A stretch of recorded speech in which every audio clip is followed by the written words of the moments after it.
Hey, my name is Eric. I'm a husband, a father, a photographer, filmmaker, YouTuber, educator, and a runner. I do quite a few things, but one thing I have done over the past 3 years on this channel is share how much money I make and how much money I have. And not in an effort to inflate my own ego or flex in some stupid way like wearing a Leica M6 around my neck for the entire video, but to show what's possible money-wise for a creative or someone who's looking to have a creative career in a field like mine. To give some backstory, I've been a wedding photographer and filmmaker for the past 12 years, and that's really the core and foundation of how I built my business, was on weddings. After 3 years of doing it full-time, I was able to cross the six-figure income mark and then diversify my business from there into YouTube, commercial work, education, and more. All right, that's enough context. Let's begin. Current cash on hand. I like to keep anywhere from 3 to 6 months of cash on hand for both my personal expenses and my business expenses. So right now, my accounts across multiple bank accounts are sitting at about $65,000 of cash. As I stated before, I'm a photographer and a filmmaker, and I have this studio, 2 studios actually, that I share with friends, and I have a ton of gear that is mine. None of this is entirely accurate, and it's all based off of used projections and what I see on eBay and what's selling on Facebook Marketplace, but I've done a full roundup of all of my gear that has, a good amount of value, and that came out to be $36,000. It's like a full pickup truck worth of gear, right? No, pickup trucks are more expensive than that now. Yeah. Yes. It's like a 4-door Ford Explorer. It's a great transition. My automobiles. I bought a used vehicle in 2021. It was a Toyota RAV4, and I bought it for about $24,000, and it still retained its value because the car market in the used market has just been ridiculous. It's valued, it's a 2019 RAV4. I bought it 2 years used. It's still about $24,000 according to Kelley Blue Book or whatever. And then I was like super generous with our 2013 Honda Odyssey minivan life. It's like $5,500. Just had to get it towed recently. Cost $1,000. The alternator went out. That's why you have a savings fund. All right, one of my favorite assets in my portfolio, if you will, is our real estate. We bought a condo in 2018 and we still own it. We have a traditional renter in there right now, second one on this property. She's been in there for over a year now, and she's been going month to month, gonna sign another half year. But we bought it for $260,000 back in 2018 on a 30-year mortgage. And then we made maybe one of the best financial decisions of our whole lives. We refinanced it in 2020 when interest rates plummeted. And our 30-year mortgage when we bought it was at 4.5% on 30 years. And then we refinanced it for about $6,000 and dropped it to 2.625 on a 15-year mortgage. So we basically slashed our interest in half for the rest of the life of that loan. So just massive for us. The monthly payment actually went down, which is insane. We still currently have $150,500 on that loan, but looking up at comps in the area and what units have been selling in our building recently, we can safely assume that our condo would go for about $385,000 now. And that's just one of the biggest W's we've had in our financial life. Even at that time in 2018, people were like, it's a really bad time to buy. You're probably at the top of the market. And that couldn't have been any further from the truth. So if you calculate the difference of that, the equity we have in the home is $234,500. And the last time I did my net worth video, I just took that for what it was worth without even evaluating closing costs. So if you were to do closing costs and sell that condo, if we were to do that now, we'd probably have about $35,000 in closing costs, with the 9% being paid out to the real estate agents. So our true equity is just under $200,000 in the condo if we were to sell it right now, which again, this whole video is just if. So just to keep it consistent with last year and doing that, I'm not going to include the closing costs. I'll just say that we have $234,500 in equity in the condo. All right, and having 3 kids in a condo that's 1,200 square foot during COVID was not ideal. So we bought a home outside of the city, and we bought that home for $466,000 back in June of 2021. So we've been in it for about 3 years now, and it's gone up in value like crazy as well. Again, people saying it's a really bad time to buy, but the market has just continued to explode, which is horrifying still, but it is the case nonetheless. The outstanding balance on that mortgage is $409,500. And you might be going, what on earth? You only have like 50 grand of equity? No, it's worth more now, but we only put 5% down on that house. It's all we felt comfortable putting down cash-wise because we didn't sell the condo when we moved to the house. That means our monthly payment is much higher than most that put down 20%, but the new comp of our house, according to Zillow, is just under $600,000, and we've fully renovated the kitchen and done a ton of things to the home to make it more livable. The fireplace was not operable. Now it is. It was like a $3,000 fix. There's all sorts of small things we've done that probably put it in the range of $600,000 now. So not including the closing costs, which if we sold the house now, it'd be about $50,000 in closing costs. But the equity, the assumed equity we would have in the house right now is $190,500. Moving on to investments, traditional investments. I have a few brokerage accounts set up. We have one through Charles Schwab, used to be TD Ameritrade, just had a fun account. It has $1,000 in it. And then I switched to 1 year thinking I could fund my Roth IRA by myself because I didn't trust my representative. And so I just that year put it in my own Roth. That currently is only $7,000 comparatively to our other Roth IRAs. That's just sitting there. I would have to figure out if it would be worth it to take that money out and put it into our main Roth IRA. I don't know, but we didn't contribute to the one that we have our large sum in that year. But our other ones are through Northwestern Mutual. Both my wife and I have a Roth IRA. If you're unfamiliar, that's one of the most popular retirement accounts that people hold to save money for when they retire. It's beneficial because it isn't taxable. So it's post-tax income that you put into it, but you don't have to take any taxes out of it when you take it out at the age of, I believe, 59 and a half is when you can take it out without any penalties.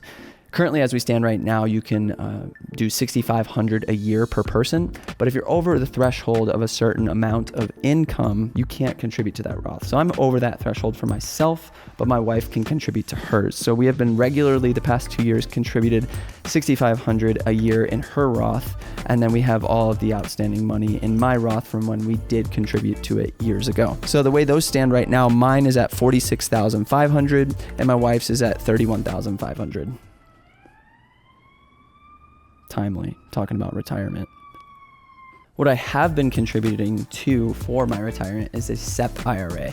It's a different kind of retirement account that a lot of entrepreneurs invest into. This is a taxable account, but it's basically a traditional IRA for a business.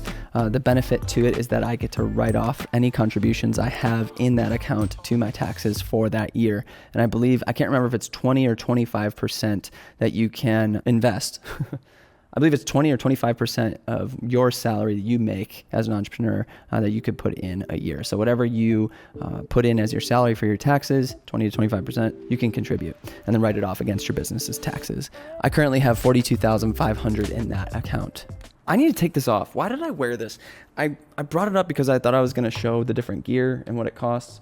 I was going to be like, yeah, this costs this costs this. And I was just wearing it as a necklace. Like a idiot. Okay, but if you've been following me for years, I'm just so excited that this is functional again. I finally sent it off to be CLA'd. It cost like $500, but it is functional again, and I'm so excited to be using it regularly. 35 mil film, like M6. I'll be making videos about it soon. And then I've been contributing money to Robinhood. Of all brokerages, everyone doesn't trust it, but I went with it back in 2017. I've been slowly contributing year after year, small amounts into it, to the point now where it's at about $65,500 in that account. Currently, as it stands, I invest $20 a day into VTI, which is an exchange traded fund, an ETF. There's a bunch of different stocks all put together. And then I do $10 into Apple as well. In years past, I've contributed to stocks like Tesla and Google on a daily basis, but I'm only down to those two right now. And every market day, I'm putting those $30 in there. Over the course of a handful of years, they have appreciated in value quite a bit, while a lot of other stocks in this portfolio have been huge losers. Those have kind of kept the boat afloat, along with some meme stocks earlier, like AMC. But I'd really love for this account to be a big portion and chunk of what I put down on our next piece of real estate, which we're hoping to do as either a long-term rental or a short-term rental like an Airbnb that's close to us. So yeah, then we also contribute to our kids' college funds, whatever you want to call it. I'm not going to include that though, because that's just not going to be our money. It's going to be theirs. But something we're doing regularly, about $100 a kid a month. So $400 each month investing into their future with that as well. But we look at a lot of our real estate and these other investments as ways and vehicles that we could pull from when they're college age or adult age if they need some help with some of the things they're pursuing. And honestly, that last sentiment is a huge part of why I like doing this as well. As goofy as this video was at times, as dumb as it was, I was wearing my $3,500 camera around my neck. I really want videos like this to be a vehicle in which people can see what's possible, but also a way where you can see how you can diversify your money as a creative, as someone who has variable income from time to time. By diversifying your portfolio and assets and things that you can invest in long-term, like real estate, like traditional stocks, like retirement funds, you can build a life for yourself that is something that you've always wanted for you and your family or your spouse.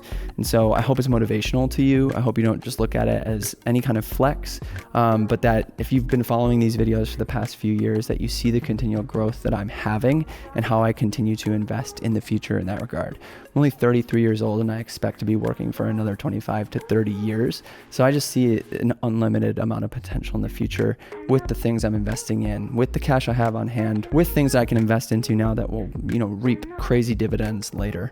So yeah, if you have any questions, please leave them down in the description, comment section. None of this is financial advice, just so you know. Legally obligated to say that. Obviously you can look at it and kind of take things from it, but please don't use it as a roadmap for exactly what you need to do. More so for entertainment and seeing what's possible for yourself. So the grand total here for net worth is $749,500 for the entire net worth. Is that how much money I have? Of course not. Not all of it is liquid, and all of it is just kind of make-believe also, because the money is always changing and the real estate's always changing and all that. But huge increase from last year. I did not think it was this much of an increase, but the real estate has really skyrocketed over the past couple of years, which is really exciting to see that it's a good investment. Man, the bubble could pop and $300,000 could just go away. So that's fun. One final thing I wanted to talk about on this video is my forecasted income for the rest of this year.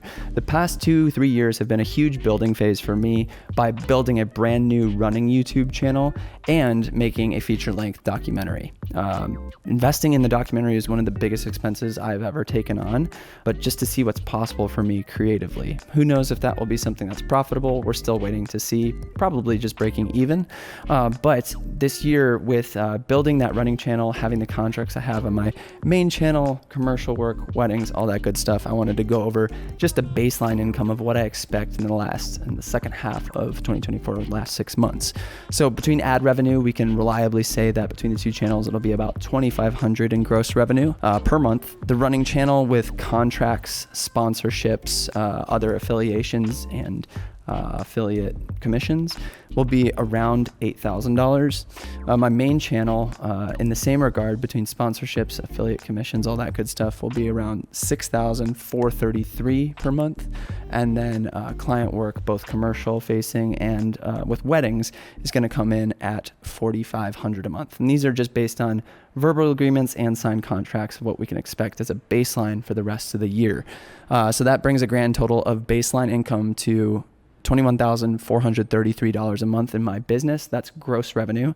And then overhead for rent in this space, in our other studio, Cyrus's salary, who's my full-time employee, and his ad revenue cut, and then other contracted work to other people, that's going to be a baseline of $6,830 a month. So based on everything that is signed and verbally agreed to for the rest of this year, I'll have a net income of $14,603 per month. That's before taxes, and after taxes, that's basically covering all of my family's expenses and our home mortgage and the other business expenses I have, like monthly subscriptions and things of the like, gear, other things. So I definitely still want more for this year if I'm going to save more, but that's a really good place to be right now because it didn't feel like there was that firm of a foundation the past 2 years. So all really exciting things. I want to share more of this on the channel throughout the rest of this year, just so you can see how I'm making steps and advancing my net worth and grinding and finding new ways to diversify.